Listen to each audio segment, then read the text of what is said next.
सारी चिंताएं दूर कर देगी भगवान श्री कृष्ण की ये कहानी। एक बिजनेसमैन से जो अपने बिजनेसमैन को लेकर काफ़ी चिंता किया करता था कि क्या होगा आगे आने वाले कल में और कैसे काम आगे बढ़ेगा और उनके इस व्यवसाय को उनका बच्चा संभाल पाएगा या नहीं। उस बिजनेसमैन का एक लड़का भी था। उसने काफ़ी बार कहता रहता था कि पापा आप मुझे हमारे इस बिज़नेस को संभालने का एक मौका दीजिए, क्योंकि अब मुझे भी बिज़नेस करना आ गया है। लेकिन वो व्यक्ति कभी भी अपने बेटे को मौका नहीं देता। एक दिन इस बिजनेस मैन को दिल का दौरा पड़ जाता है और इसके चलते उनको हॉस्पिटल में भर्ती किया जाता है। जैसे ही ये खबर उनके बेटे को पता चलती है, उनका बेटा दौड़ के हॉस्पिटल में पहुंचता है।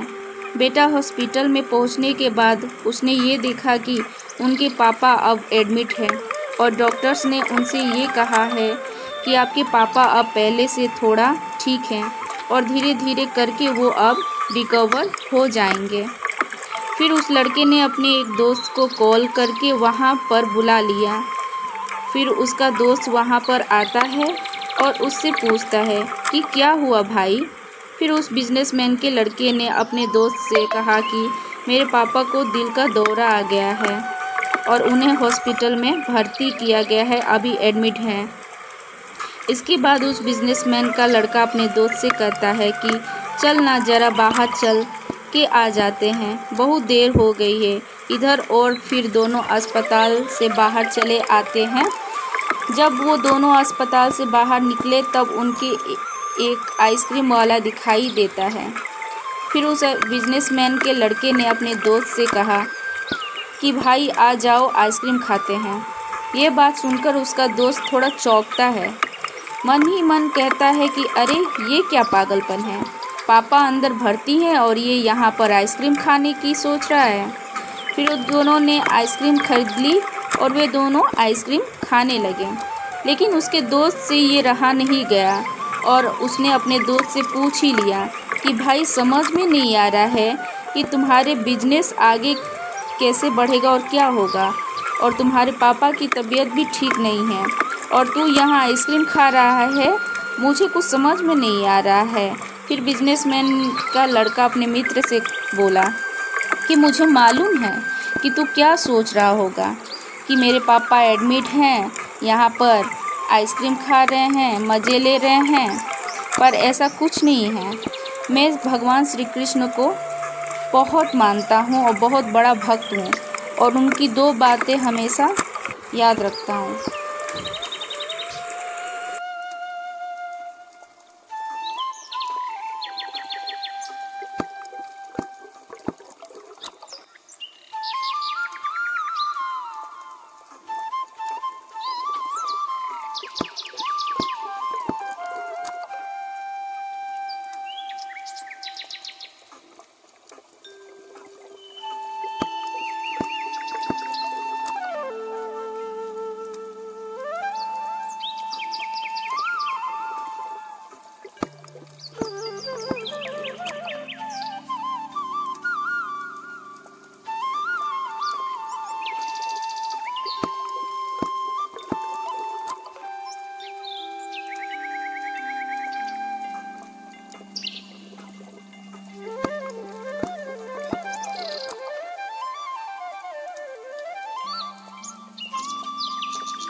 पहली बात जो हम आप सबको बताते हैं कि काम करना है और फल की चिंता नहीं करना है, इसलिए जो होगा देखा जाएगा। मैं सिर्फ अपने काम पर फोकस करूँगा और फिर बिजनेस भी अच्छा चलेगा। दूसरी बात वो लड़का अपने दोस्त से कहता है कि मैं तुम्हें भगवान श्री कृष्ण की कहानी सुनाता हूँ, जो तुम्हें दूसरी बात क्या है वो अच्छी तरह से समझ आएगी। भगवान श्री कृष्ण की जो पत्नी थी उनका नाम था रुक्मणी। उनको जब पहला बेटा हुआ था तो उनका नाम प्रद्युम्न रखा गया था। और प्रद्युम्न के जन्म के 10 दिन पश्चात ही प्रद्युम्न का अपहरण हो गया। प्रद्युम्न के अपहरण के कारण रुक्मिणी नाराज और उदास रहने लगी, क्योंकि भगवान श्री कृष्ण रुक्मिणी जी से कहते थे कि चिंता मत करो, क्योंकि प्रद्युम्न जहाँ पर भी होंगे वहाँ पर ठीक होंगे। लेकिन इतना समझाने के बावजूद भी रुक्मिणी अपने बच्चे की चिंता करते करते रुक्मिणी जी के 18 साल बीत गए। 18 साल के बाद द्वारका में जब प्रद्युम्न की वापसी हुई और जब प्रद्युम्न द्वारिका वापस आए तो उनके साथ में उनकी पत्नी मायावती भी थी। अब समस्या ये थी कि मायावती की उम्र प्रद्युम्न से 20 साल ज़्यादा थी। वहाँ रुक्मिणी पहले तो खुश हुई कि बच्चा वापस आ गया और फिर से दुखी हो गई, क्योंकि इतनी बड़ी लड़की से शादी की। इसलिए रुक्मिणी जी भगवान श्री कृष्ण से जाकर कहने लगी कि ये क्या हो गया। फिर भगवान श्री कृष्ण जी ने कहा रुक्मिणी जी से कि जो हो गया है उसको स्वीकार कर लो और आगे बढ़ो और चिंता मत करो। लेकिन रुक्मिणी जी ये कहने लग रही थी कि बड़ी लड़की से शादी क्यों कर ली, और ये भी लड़की मिली थी क्या। और इस बात को रुक्मिणी जी स्वीकार नहीं कर पा रही थी। इसके कारण 7 साल तक रुक्मिणी जी दुखी और निराश रही, और 7 साल के बाद रुक्मिणी जी ने यह स्वीकार कर लिया कि प्रद्युम्न ने जो शादी की है वो ठीक है, इसके लिए ज़्यादा चिंता करने की ज़रूरत नहीं है। और उस शादी को उन्होंने स्वीकार कर लिया। अर्थात एक तरीके से माँ रुक्मिणी जी ने अपने ज़िंदगी के 26 साल उदासी में बिता दिए।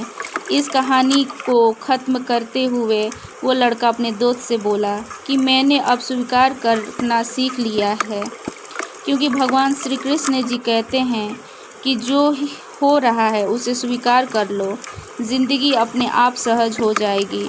यह छोटी सी कहानी जो 2 बातें सिखाती है कि हमारी ज़िंदगी में जो कुछ भी घटता है उसे स्वीकार करना सीख लो, जिए तो फिर ज़िंदगी अपने आप सहज हो जाएगी। हमारे नियंत्रण में जितने भी चीज़ होगी उन चीज़ों पर तो हमें ज़रूर नियंत्रण रखना चाहिए, लेकिन जो चीज़ें हमारे नियंत्रण से बाहर है उन चीज़ों को हमारे स्वीकार कर लेना चाहिए। अगर हमने स्वीकार नहीं किया तो हमें रुक्मिणी जी की तरह अच्छी और बुरी तरह सालों तक उदास रहना पड़ेगा। जय श्री कृष्ण।